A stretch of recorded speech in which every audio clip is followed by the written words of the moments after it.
Quero saudar os irmãos então com a graça, a paz, a bondade do nosso Deus.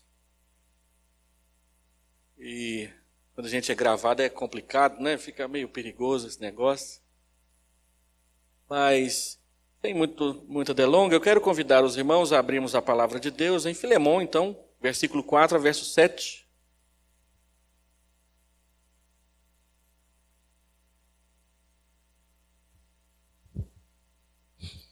Livro de Filemão, verso 4 a verso 7, nós vamos fazer um negócio diferente. Nós vamos ler a epístola toda, que ela é imensa, tem um capítulo só. E aí você já vai poder dizer que leu um livro da Bíblia inteiro esse ano, se não leu nenhum. Tá bom? A epístola de Filemão. Paulo, prisioneiro de Cristo Jesus, e o irmão Timóteo, ao amado Filemão, também nosso colaborador. E a irmã Áfia e a Arquipo, nosso companheiro de lutas, e a igreja que está em tua casa. Graça e paz a vós outros da parte de Deus, nosso Pai, e do Senhor Jesus Cristo. Dou graças ao meu Deus, lembrando-me sempre de ti nas minhas orações, estando ciente do teu amor e da fé que tens para com o Senhor Jesus e todos os santos, para que a comunhão da tua fé se torne eficiente no pleno conhecimento de todo o bem que há em nós para com Cristo. Pois, irmão, tive grande alegria e conforto no teu amor, porquanto o coração dos santos tem sido reanimado por teu intermédio. Pois bem, ainda que eu sinta plena liberdade em Cristo para te ordenar o que convém, prefiro, todavia, solicitar em nome do amor, sendo que sou Paulo, velho e agora até prisioneiro de Cristo Jesus, sim, solicito-te em favor de meu filho Onésimo, que gerei entre algemas. Ele antes te foi inútil, atualmente, porém, é útil a ti e a mim. Eu te envio de volta em pessoa, quero dizer, o meu próprio coração. Eu queria conservá-lo comigo mesmo, para em teu lugar me servir nas algemas que carrego por causa do Evangelho. Nada, porém, quis fazer sem o teu consentimento, para que a tua bondade não venha a ser como que por obrigação, mas de livre vontade. Pois acredito que ele veio a ser afastado de ti temporariamente, a fim de que o recebas para sempre, não como escravo, antes muito acima de escravo, como irmão caríssimo, especialmente de mim e com maior razão de ti, quer na carne, quer no Senhor. Se, portanto, me consideras companheiro, recebe-o como se fosse a mim mesmo. E se algum dano te fez, ou se te deve alguma coisa, lança tudo em minha conta. Eu, Paulo, de próprio punho escrevo, eu pagarei, para não te alegar que também tu me deves até a ti mesmo. Sim, irmão, que eu receba de ti no Senhor este benefício, reanima-me o coração em Cristo. Certo como estou da tua obediência, eu te escrevo, sabendo que farás mais do que estou pedindo. E ao mesmo tempo, prepara-me também pousada, pois espero que por vossas orações vos serei restituído.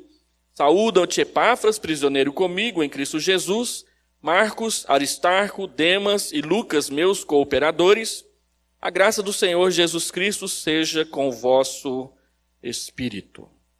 Vamos orar. Pai, nós lemos a palavra do Senhor, na qual cremos, e que confiamos é a mensagem do Senhor para as nossas vidas, para nos dirigir, para nos conduzir, para pastorear as nossas almas, as nossas vidas. Visita-nos com a luz do teu Santo Espírito.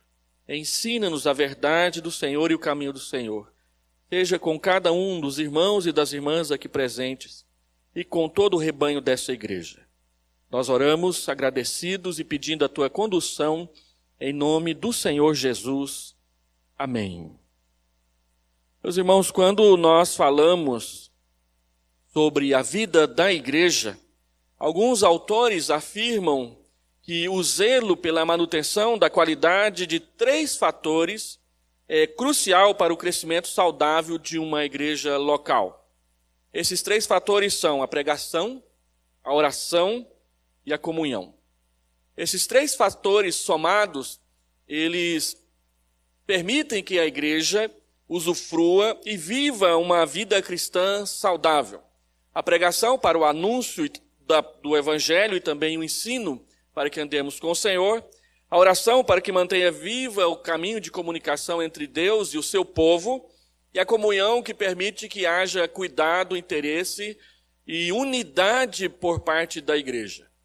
Uma pesquisa recente feita nos Estados Unidos tem constatado que um dos fatores mais importantes para que uma igreja se mantenha saudável é exatamente a comunhão entre os membros da igreja. E essa mesma pesquisa diz que nos Estados Unidos, a média de permanência de uma família numa igreja é de 6 anos. No passado era 30 anos.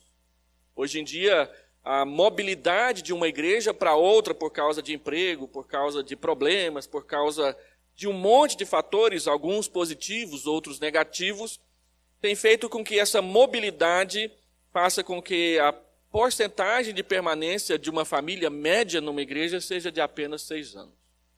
E perguntados por que algumas famílias permanecem mais tempo do que isso, elas dizem que a comunhão da igreja, o acolhimento da igreja é um fator importantíssimo para que elas permaneçam, continuem frequentando a sua igreja. Aqui em São Paulo é muito mais complicado nós averiguarmos isso. Em Goiânia, que já é uma cidade de 2.200.000 habitantes, tem alguns irmãos que frequentam a nossa igreja que passam na porta de pelo menos 3 ou 4 outras igrejas presbiterianas antes de chegar na nossa. E eu me lembro de um sermão do reverendo Jeremias Pereira, lá da 8ª de Belo Horizonte, quando algumas pessoas questionaram o fato de que em Belo Horizonte muitas pessoas moravam na periferia, mas frequentavam a 8ª igreja, e então pediram para que o pastor as aconselhasse a procurar uma igreja mais perto. Ele disse, de jeito nenhum que eu vou fazer isso, a igreja boa é a nossa. Se eu que sou o pastor da igreja acho que a nossa igreja não é a boa, quem que vai achar? Então, se algumas pessoas preferem atravessar a cidade inteira para vir ter comunhão e ouvir a palavra com a gente, nós temos é que agradecer a Deus por isso. É claro que se por vontade própria elas decidirem ir para uma igreja mais próxima, nós daremos todo o apoio, porque são igrejas co-irmãs.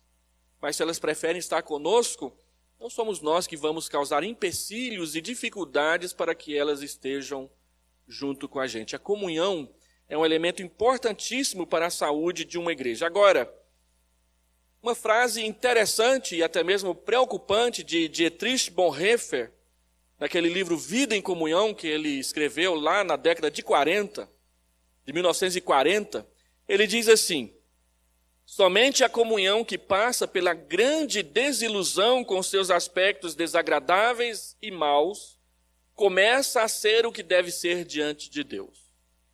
A comunhão que é útil, que é eficaz, que é eficiente, é aquela que, mesmo enfrentando desilusão e enfrentando dificuldades, é aquela que sabe se manter e continuar oferecendo cuidado, apoio, a presença e a união do corpo de Cristo para as pessoas. Tem uma pessoa que não atravessou pela desilusão com a comunhão da sua igreja local, aprendeu ainda a praticar uma comunhão que seja de fato eficiente para com os membros da sua própria igreja. Porque somente uma pessoa que enfrentou a desilusão vai entender que o amor de Deus ele funciona na maioria das vezes apesar de nós e não por causa de nós. E é quando nós enfrentamos a desilusão sem que ela nos destrua na nossa fé e no nosso interesse uns para com os outros, é que nós podemos então praticar este amor ou começar a praticar este amor que Cristo praticou conosco na sua vida e na sua cruz e depois na ressurreição. Pessoas que estão sempre reclamando das outras, elas ainda não aprenderam a viver a comunhão que deve ser a comunhão da igreja de Deus. E esse texto que nós lemos, de Paulo escrevendo a Filemon, é um texto importantíssimo para nos ensinar a respeito disso. Por quê? Porque quem conhece a história de Filemon sabe que, e nós só conhecemos por causa dessa epístola, ele era um homem que provavelmente tinha posses e tinha escravos. E um desses escravos, ele conheceu o evangelho através do apóstolo Paulo, ele tinha escravos. Um desses escravos se chamava Onésimo, fugiu de Filemon e não sei por que cargas d'água, foi aparecer lá onde o apóstolo Paulo estava. Se Paulo estava preso em Roma, ele andou mais de 1.000 quilômetros para poder chegar onde Paulo estava. E Paulo pregou o evangelho e ele então conheceu a Cristo. Paulo remete de volta ao seu dono, o seu patrão, com essa carta escrita pedindo para que Filemon mude a forma de se relacionar com aquele homem que antes era seu escravo. É importante nós lembrarmos que, se você procurar na Bíblia e na história da igreja, você não verá a igreja se opondo abertamente contra a escravidão. Você verá a escravidão morrendo aos poucos, à medida em que a igreja vai crescendo no número de convertidos dentro do Império Romano. A igreja, eu penso, ela seguia aquilo que Israel ensinava lá, Levítico capítulo 23, quando Moisés dizia para os israelitas que era permitido ter escravos, mas havia algumas regulamentações que mudavam essa relação. O israelita poderia ter escravos, mas se o seu escravo, por exemplo, se convertesse ao judaísmo, se tornasse um prosélito, ele deveria ser liberto. E de forma alguma, um israelita poderia escravizar outro israelita. Pelo contrário, quando um israelita empobrecesse e se vendesse como escravo, a sua família deveria procurar os meios para pagar a sua alforria e trazer o membro da família de volta para a liberdade. Eu penso que o raciocínio de Paulo, como um judeu convertido para o cristianismo, foi exatamente esse. A igreja não questiona abertamente a escravidão, mas todos aqueles que vão conhecendo o evangelho vão sendo libertos do pecado e libertos também da escravidão por aqueles que mantinham escravos dentro do seu rol familiar. O que é que Paulo então está fazendo aqui? Ele está enviando Onésimo para Filemon e pedindo que Filemon alforrie Onésimo dessa situação de escravidão, porque a sua relação mudou de uma relação de um escravo com um dono para a relação de um irmão com outro irmão. A grande pergunta que Filemon responde para nós, Paulo responde na carta de Filemon para nós, é a seguinte: qual o sentido de eu perdoar o meu escravo e depois mandá-lo para o trabalho escravo outra vez? Não faz sentido algum isso. Naquela época, quem tivesse o seu escravo fugido e uma outra pessoa o acolhesse, era direito do dono do escravo fugido entrar na justiça, no direito romano, contra essa pessoa. Se Paulo não dissesse a Filemon que Onésimo estivesse com ele, Filemon poderia, pelo direito romano, abrir um processo contra Paulo, e quando Onésimo fosse devolvido, ele poderia simplesmente mandar matar o seu escravo por causa dos prejuízos e do contratempo que lhe causou. Esse era o direito romano. Paulo, sabendo disso, então ele diz: enviarei Onésimo outra vez, com essa carta na mão, pedindo para que Filemon não mais trate Onésimo como escravo, mas como seu irmão em Cristo. E é isso que ele faz no decorrer da epístola. Antes ele foi inútil, mas agora ele é útil. Ele foi separado temporariamente para que você o tivesse novamente para sempre, permanentemente. Não mais como escravo, mas como irmão caríssimo, muito acima de escravo. Se o evangelho, quando alcança uma pessoa, muda a relação dela com outras pessoas, por que nós que fomos alcançados pelo evangelho vamos manter as pessoas nas mesmas relações antigas de escravidão, de opressão, de exploração de um ser humano por outro ser humano? Foi por aplicar essa ideia cristã que em menos de 300 anos depois a escravidão no Império Romano estava ruindo aos pedaços.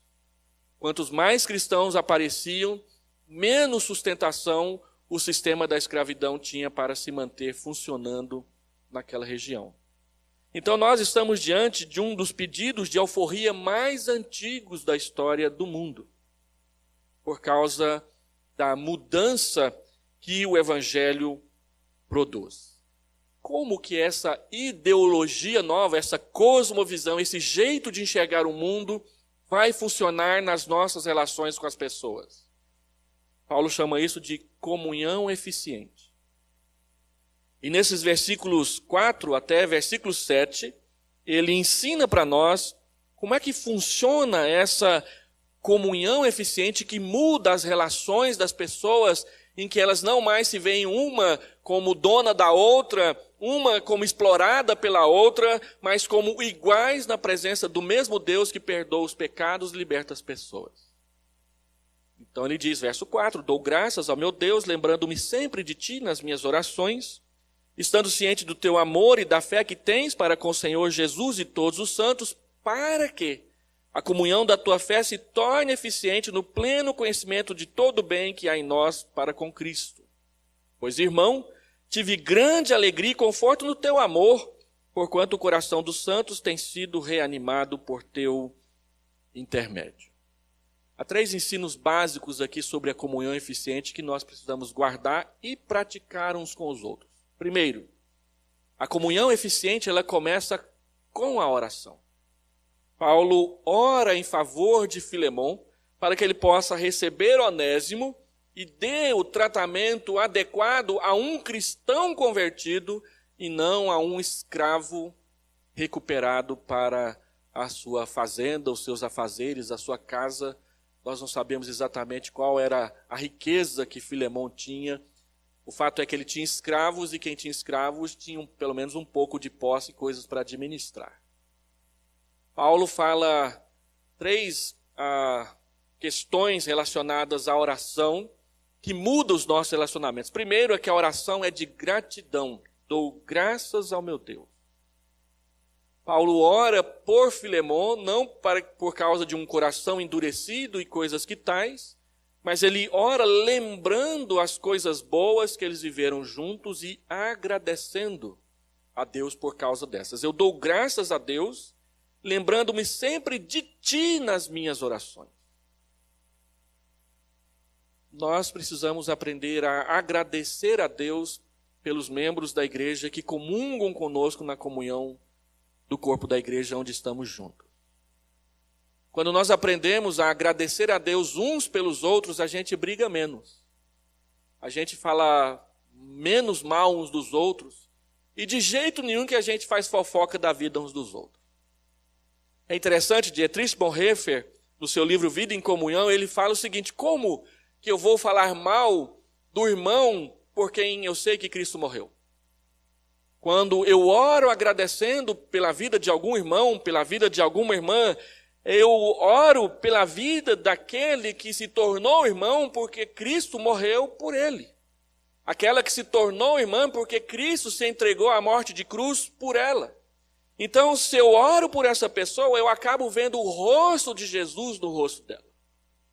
Como que eu posso fazer uma oração ruim por aquele e por aquela que eu aprendi que Cristo morreu por ele?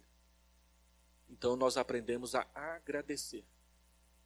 Paulo ora por Filemon, não porque ele tem um problema para administrar. Ele ora por Filemon porque ele o conhece e sabe o bom cristão que ele se tornou. Então, o primeiro fato é que a oração, ela é de gratidão. Segundo, que essa oração, ela é construída em cima das boas lembranças do relacionamento que havia em comum. Lembrando-me sempre de ti nas minhas orações. Paulo menciona Filemon nas orações que ele faz a Deus, porque ele conhece Filemon. Ele sabe quem é Filemon. Ele tem amizade com Filemon. Então, porque ele lembra desse irmão que é seu amigo, ele se anima a orar por ele e a agradecer pela vida dele, porque ele está ciente da vida desse irmão. Versículo 5, estando ciente do teu amor e da fé que tens para com o Senhor Jesus Cristo. Paulo ora baseado no conhecimento que ele tem de Filemon. Ele não é um estranho para Filemon. Lá em Goiás, nossa igreja participa do sustento de um missionário que hoje está no Líbano, querendo ser pastor na Síria. É o reverendo Jorge Neves, que é um dos missionários da APMT naquela região. Já tem mais de 10 anos que ele está lá, já tem 8 anos, na verdade, que ele está lá no Líbano, aguardando o fim da guerra da Síria para ele poder pastorear uma igreja na Síria. Na Síria, reverendo Marcos Agripino nos informou várias vezes, existem 25 igrejas presbiterianas com templo, com móveis, com casa pastoral mobiliada, mas não tem pastor, por causa da perseguição muçulmana contra os cristãos naquela região. E agora, por conta da guerra ali da Síria, ficou praticamente impossível colocar um pastor naquela região. O Jorge, há 10 anos atrás, quando ele ouviu essa notícia, Deus trabalhou no seu coração, ele e sua família foram para lá, e eles estão lá há 8 anos servindo voluntariamente num asilo hospital de idosos, preparando-se e aguardando a oportunidade de pastorear na Síria. Quando a nossa igreja se comprometeu com o reverendo Jorge, a nossa igreja tinha 90 membros.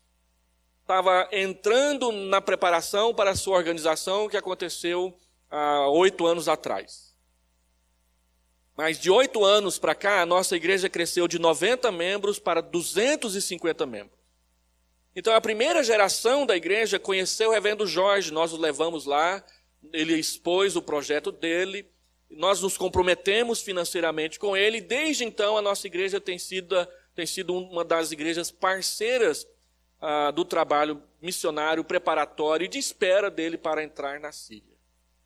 E a igreja cresceu, e na PMT os missionários fazem contratos de 3 anos e de 5 anos. Então, de 3 em 3 anos, o reverendo Jorge volta ao Brasil e ele nos visita lá no Jardim Goiás, da nossa igreja.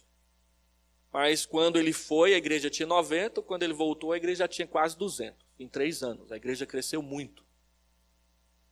E a gente percebeu que somente os membros da primeira geração é que ofertavam financeiramente para o sustento do reverendo Jorge. Os irmãos que vieram para a igreja depois não viam razão de se comprometer com isso. Até que o reverendo Jorge voltou, passou uns dias com a gente, pregou na igreja outra vez, então a igreja o reconheceu.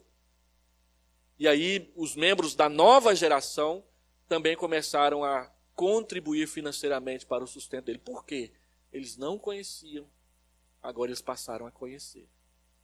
É interessante como que nós oramos com mais voluntariedade, com mais interesse, com mais participatividade por aqueles e com aqueles que a gente conhece. E menos com aqueles que nós não conhecemos. Porque a presença, o apertar a mão, o ouvir o sermão, o almoçar juntos, o tomar um café juntos na igreja ou numa casa, nos aproxima. Paulo usa desse princípio para chegar ao coração de Filemão e interceder em favor de Onésimo. Eu te conheço. Por isso eu posso te pedir, eu posso interceder e eu posso esperar que Deus mude a sua atitude e você comece a pensar junto comigo em favor dessas pessoas. Por isso que é sempre importante, quando nós estamos comprometidos com uma obra missionária ou com um missionário específico, trazê-lo à nossa igreja, para que a igreja o conheça, para que a igreja saiba que o nosso compromisso com ele não é um compromisso de papel, mas é um compromisso de estar juntos. Nós estamos falando de gente que tem carne, que tem osso e que tem necessidades, e que está num projeto que Deus enviou, do qual nós nos tornamos mantenedores e base dessa pessoa. Paulo ora com gratidão, Paulo ora baseado na sua lembrança, e Paulo ora pensando no conhecimento que eles têm juntos. A oração é de intercessão, ele ora a favor dele. A oração é de gratidão. E algo que eu ainda não falei, a oração é contínua. Observem no texto que ele diz, lembrando-me sempre de ti nas minhas orações. Paulo não orava por Filemão de vez em quando. Paulo orava continuamente. E isso é algo que a igreja precisa aprender a fazer. Orar com persistência, orar com perseverança em favor daquelas pessoas que fazem parte das nossas vidas. Então, oração eficiente começa com oração. Se nós não aprendermos a orar uns pelos outros, a nossa comunhão na igreja não vai melhorar. Ela melhora quando nós nos comprometemos em oração uns com os outros. Se nós oramos mais, a saúde da comunhão da igreja aumenta e se fortalece. Se nós oramos menos, a saúde e a comunhão da igreja se enfraquece e esfria. Segundo lugar, então, que é o cerne da mensagem de Paulo, a comunhão eficiente é também o objetivo da oração. Paulo não só ora porque ele o conhece e está agradecido por isso, mas Paulo ora para que ele mude e melhore as suas atitudes de comunhão dentro da vida da igreja. Olha o verso 6. Para que a comunhão da tua fé se torne eficiente no pleno conhecimento de todo o bem que há em nós para com Cristo. Para que é uma expressão que diz respeito a propósito. O propósito da oração é que Filemon tenha condição de praticar uma comunhão que seja melhor do que simplesmente dizer. Observe que ele ora para que a comunhão da fé de Filemon se torne eficiente. Por quê? Porque ela pode se tornar deficiente. Ou porque ela pode se tornar ineficiente. Não é para que ela seja ineficiente, não é para que ela seja deficiente, é para que ela seja eficiente. A palavra traduzida por eficiente aqui tem tudo a ver com a facilidade de você poder estar aí sentado no banco e me ver pregar. Porque a palavra energeia, da onde lá no Goiás nós chamamos de energia. Quando você vai pagar a sua conta de luz, você não paga a conta de luz, você paga a conta de energia. Lá em Goiás é a CELG, que agora já mudou de nome. Mas energia é o poder eficiente. É o poder que alcança o resultado que você precisa. Paulo ora para que a nossa comunhão ela alcance os resultados que Deus estabeleceu para ela conseguir e alcançar. A palavra traduzida por eficiente aqui é uma das palavras traduzidas por poder em Efésios, capítulo 1, versículo 15, e depois em Efésios, capítulo 3, ali entre o versículo 18 até o 21. A energia é o poder de determinar que as coisas aconteçam e elas aconteçam. Então, se acabar a energia, alguém esbarrar no interruptor e apagar a luz, você vai lá, aperta o interruptor e a energia volta. Porque há uma eficiência nesse ato de ligar a luz com o interruptor que interrompe ou liga a energia que vem dos postes de luz aí para nós. Deus quer que a nossa comunhão seja assim, ela produza resultados aparentes, visíveis, permanentes e eficazes na vida uns dos outros. Porque uma comunhão ineficiente é aquela comunhão que não chegou a ser o que ela tem que ser. E a comunhão deficiente é aquela comunhão cheia de defeitos. E não consegue se manter adequada diante das demandas que são necessárias para ela continuar existindo.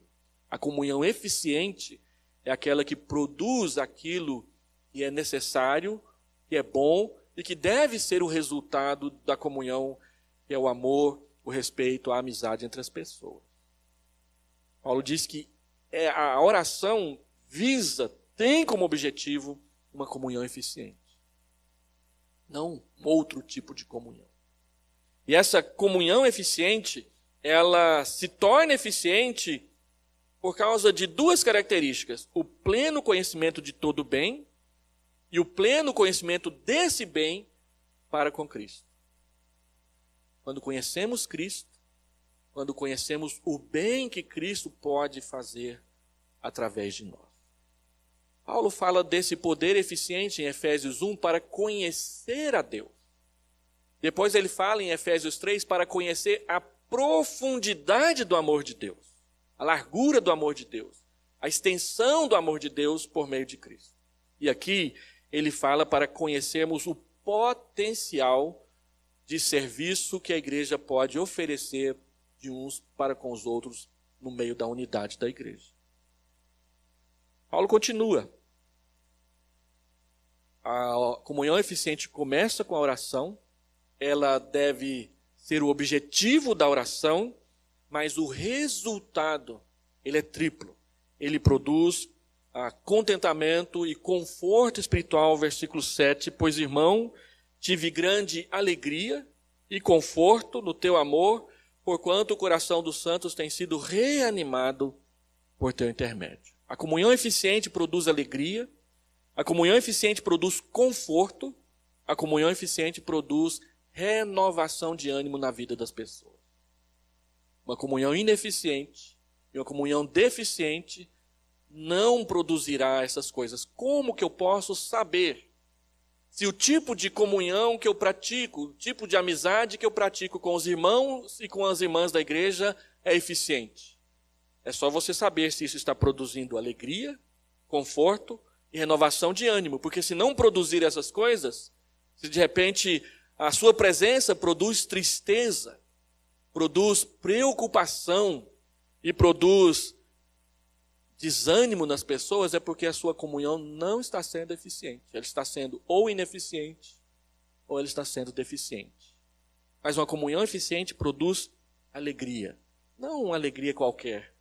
Paulo fala grande alegria. Você lembra do Salmo 16, o verso 3?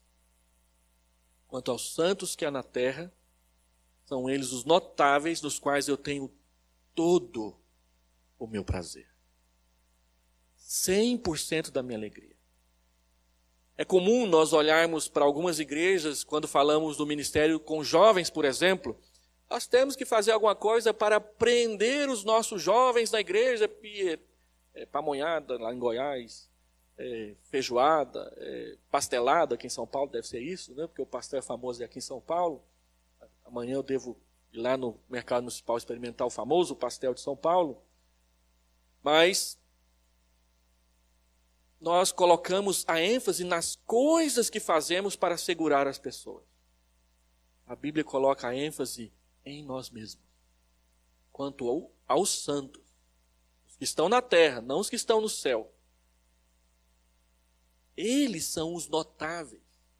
Eles são os notáveis, dos quais eu tenho todo o meu prazer. Davi está dizendo que a comunhão da igreja pode sim suprir e satisfazer todos os meus anseios de alegria. Por quê e quando? Porque é a alegria que vem de Deus.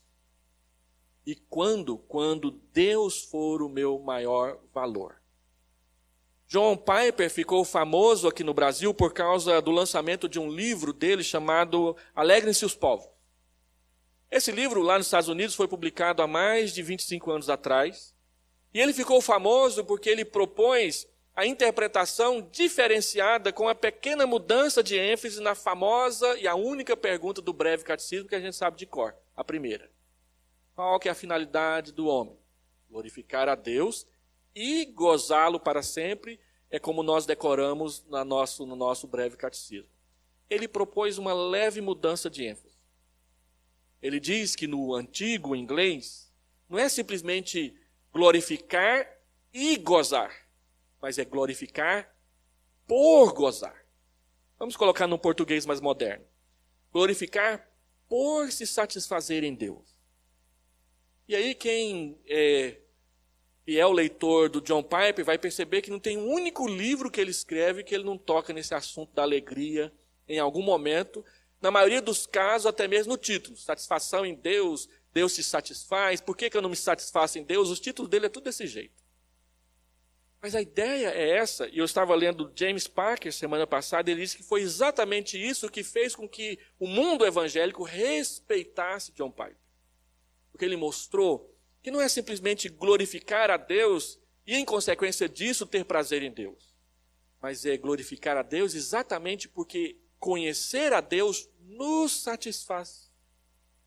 E é isso que nós temos que pregar para os nossos jovens, e é isso que nós temos que nos convencer de que Deus está fazendo com a gente. Lembra do Salmo 37?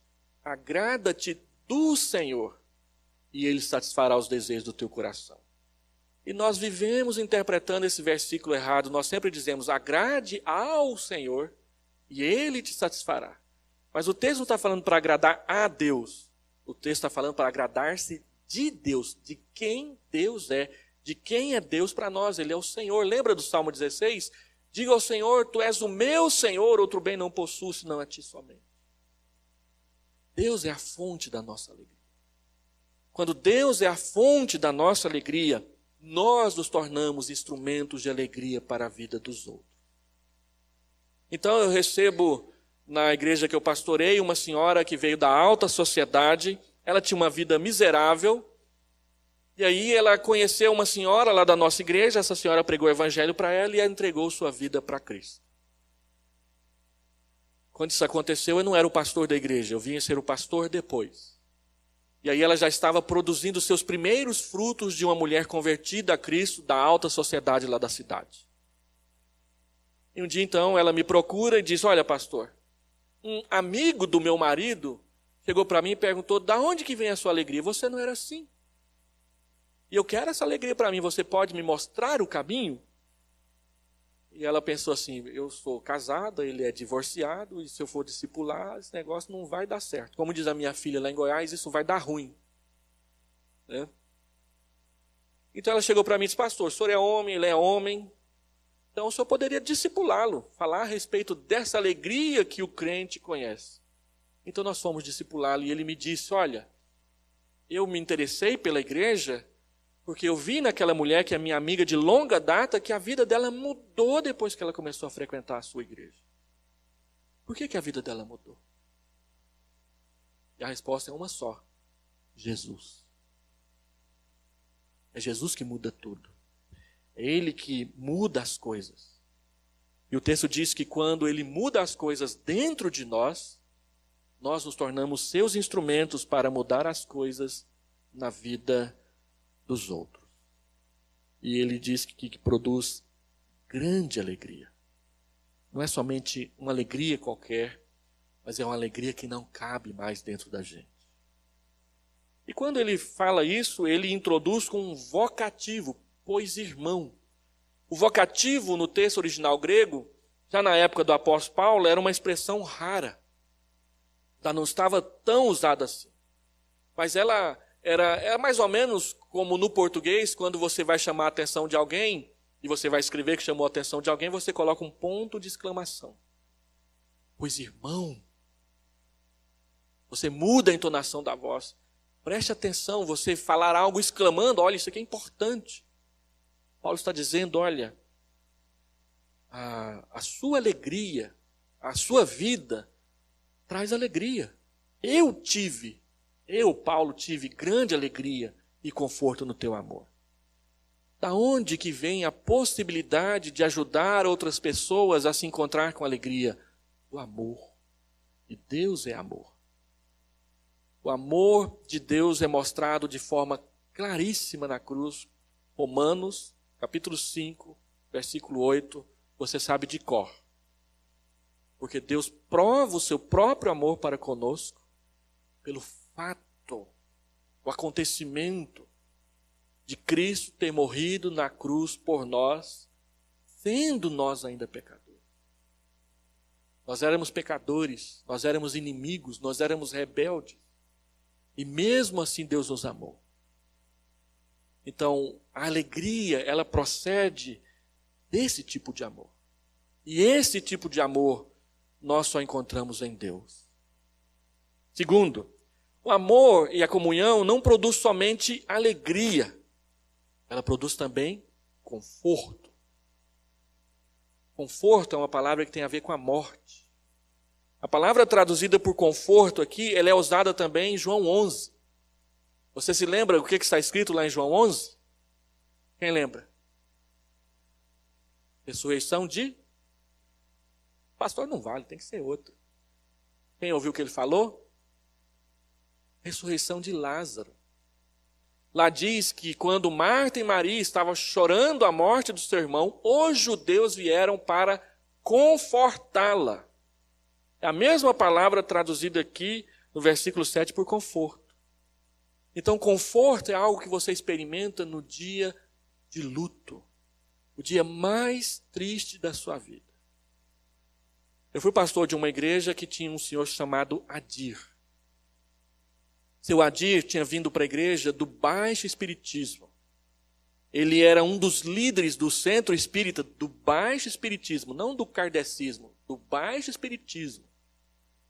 Ele era um homem rico na cidade e ele conduzia as sessões do baixo espiritismo da cidade. Caio Fábio andou por lá, converteu a matriarca de uma família. Essa família era muito amiga dessa senhora, ela pregou o evangelho para eles e eles vieram para a igreja. E se tornaram pessoas importantes na igreja. Fidelidade, compromisso, testemunho e trabalho. Trabalhavam para os espíritos, passaram a trabalhar para Jesus. E eu tive o privilégio de ser pastor do casal. E ele morreu no meu pastorado. Teve um ataque cardíaco.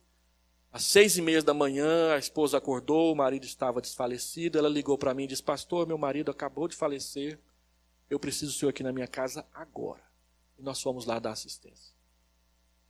Como ele era muito respeitado na cidade, nosso templo lá nessa cidade era igualzinho a esse aqui. Até aqui a redoma de trás é igual. Só que menor. Nunca vi tanta gente, a cidade inteira, a cidade tinha uns 30 mil habitantes naquela época.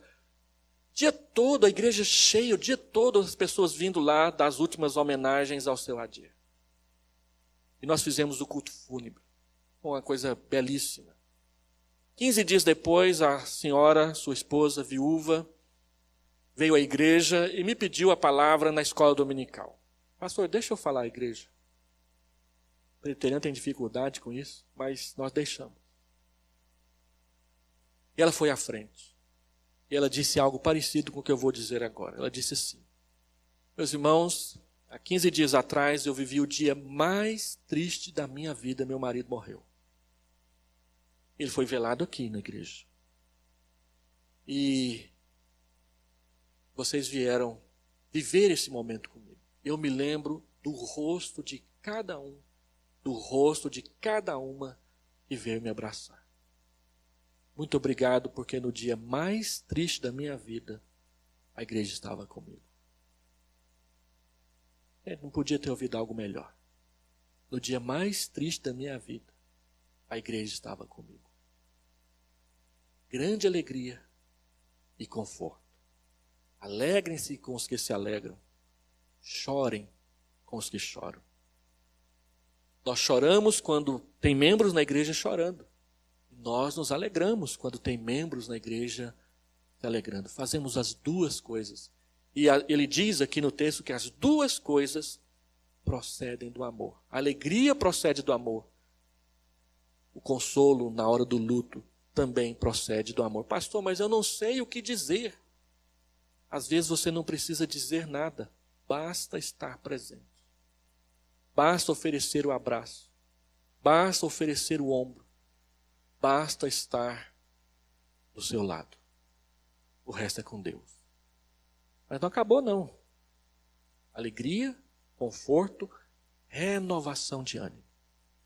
A comunhão eficiente ajuda as pessoas que estão cansadas, as pessoas que estão desanimadas, as pessoas que estão tristes, a recobrar o ânimo.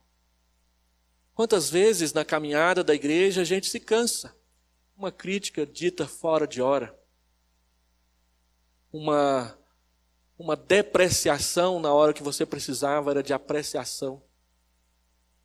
Uma palavra atravessada, dita fora de contexto e que magoou. E você desanima. Mas aí chega um irmão para o lado e diz: fica assim não. Anime-se. Deus vai te abençoar.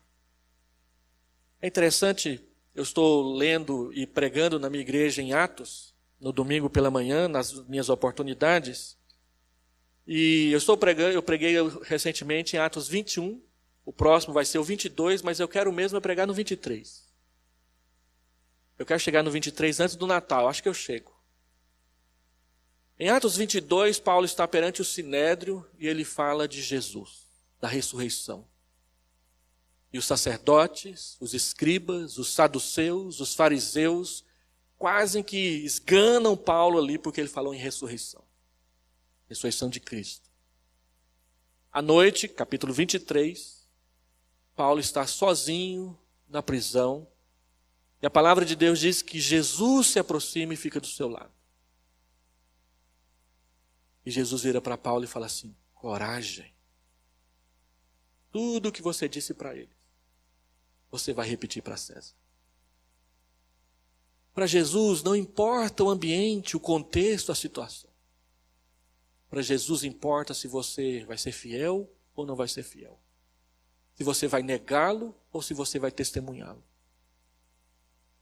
Então, apesar do sinédrio de 70 pessoas conhecedoras da Bíblia, do Antigo Testamento, desaprovarem o evangelho que Paulo estava pregando, Jesus não desaprovou. E Jesus diz para Paulo que tem horas que a única coisa que a gente precisa é de coragem. Não importa o resto. É permanecer, é ficar firme. E se Jesus fez isso pessoalmente com Paulo, ele pode fazer isso com alguém através de você. Lembra que quando Paulo queria ser membro da igreja, ninguém queria admitir, porque ele era o perseguidor, apareceu um tal de Barnabé. E Barnabé disse: eu vou te apresentar para os caras certos. Chega uma pessoa aqui na igreja, não conhece ninguém, está aí voando, você diz: vou te apresentar para as pessoas certas. E essa pessoa, 2, 3 meses depois, está integrada na vida da igreja. Por causa de uma comunhão eficiente. Uma comunhão que vê e age. Uma comunhão que traz alegria. Uma comunhão que participa da tristeza. E uma comunhão que não deixa você desanimar. Ou que você, como instrumento de Deus, não deixa o outro desanimar. Diante disso, deixa eu fazer 3 aplicações breves e rápidas. Primeira, se a igreja precisa de uma comunhão eficiente, e o texto que fala de comunhão eficiente fala de oração, então a gente tem que fazer essa ligação entre comunhão e oração. Nós oramos pela comunhão da igreja, ou nós só oramos por emprego, saúde e escola? Emprego os homens, saúde as mulheres e escola as crianças. Vai numa reunião de oração, é sempre assim: os homens pedem pelo emprego, as mulheres pedem pela saúde e as crianças pedem para tirar 10 na prova de matemática. Precisamos aprender a orar por algo mais do que isso. Um livro que eu recomendo aos irmãos lerem é o Chamado à Reforma Espiritual, de Donald Carson. Ele trabalha só as orações de Paulo no Novo Testamento. E ele trabalha nesse livro exatamente comparando as orações de Paulo com as orações da igreja moderna. Como que a gente ora diferente? Nós temos que começar a aprender a orar pelo que e como o apóstolo Paulo orava nas suas orações, como essa daqui. Ele ora pela comunhão da igreja. Ele não ora somente para que a igreja esteja bem financeiramente, que o pastor não morra de ataque cardíaco no púlpito e para que tudo esteja bem mais para frente. Não. Elas oram uns pelos outros, pelo cuidado, pelo amor, pela alegria, pela renovação de ânimo. Ore pela comunhão dentro da sua igreja. Segundo, disponibilize-se. Um dia, Charles Spurgeon pregou no seu tabernáculo metropolitano para 8.000 pessoas. Lá no meio tinha um sapateiro. Um sapateiro semi-analfabeto. O nome dele era Moody. E depois ficou conhecido na história da igreja como D.L. Moody. Moody mal sabia ler. E aí ele ouviu Spurgeon dizer a seguinte frase: o mundo está para ver o que Deus pode fazer em, com e através daquela pessoa que esteja disposto a fazer a sua vontade. E Moody ouviu aquele sermão, todo mundo que ouviu Spurgeon voltava encantado para casa. A gente só não faz isso porque a gente não estava lá. Mas ele voltou para casa, ajoelhou-se ao pé da cama e disse: Senhor, levanta este homem, levanta essa pessoa do nosso meio. E diz um dos seus biógrafos, que quando ele terminou a oração, ele já estava orando diferente. Senhor, será que eu não posso ser este homem? Será que eu não posso ser essa pessoa? E ele, mesmo sendo um semi-analfabeto, daí ele começou a estudar, para estudar a Bíblia. Fundou o grande seminário Moody nos Estados Unidos, que forma pastores e envia para o mundo inteiro. E ele era o grande evangelista do segundo grande despertamento norte-americano pelo lado batista. Entre os presbiterianos era o Charles Finney, mas essa é outra conversa que a gente explica melhor numa outra situação mais propensa. O fato é que ele se disponibilizou. Abraham Bult, com 16 anos de idade, foi encontrado à mesa da sua casa, batendo a mão na mesa e dizendo: Senhor, se o Senhor pode me usar, então me usa. E ele então logo depois fundou o Exército da Salvação. Lá em Goiás a gente nunca vê, mas aqui em São Paulo de vez em quando você tropeça num irmão uniformizado pedindo donativos em favor de pessoas carentes. Billy Graham, com 18 anos de idade, diz que estava ao pé da sua cama, no seu quarto, dizendo: Deus, se o Senhor pode me usar, então me use. Se o Senhor não pode me usar, então me dispensa. E não preciso falar a respeito dos efeitos do ministério de Billy Graham para ninguém. Todo mundo conhece. Disponibilize-se. Queira ser instrumento de Deus na vida de outras pessoas. Não importa se você treme, se você fica com vergonha, se você não conhece tanto a Bíblia, não importa. Deus é capaz de te usar grandemente para abençoar a vida de outras pessoas. E terceiro, lembre-se de que você pode encontrar 100% da sua alegria no meio do povo de Deus quando, e somente quando, Deus for o grande valor da sua vida. A pérola de grande valor. O tesouro escondido no campo. O tesouro que é guardado em vasos de barro. Para que a excelência do ministério seja de Cristo e não de nós. Nós só temos razão e porquê se Cristo for visto através de nós. Lembre-se disso. Vamos orar. Pai, abençoa os irmãos e as irmãs aqui nesta hora. Eles ouviram a Tua palavra. Que a Tua palavra caia profundo como semente boa na terra boa. Que ela cresça, que ela floresça, que ela frutifique a 30, a 60, a 100 por um, conforme o Teu desígnio. E que nessa noite voltemos para casa alimentados pela Tua palavra. Sabendo que o Senhor tem falado conosco, que o Senhor tem nos abençoado. E que nós estamos nas Tuas mãos.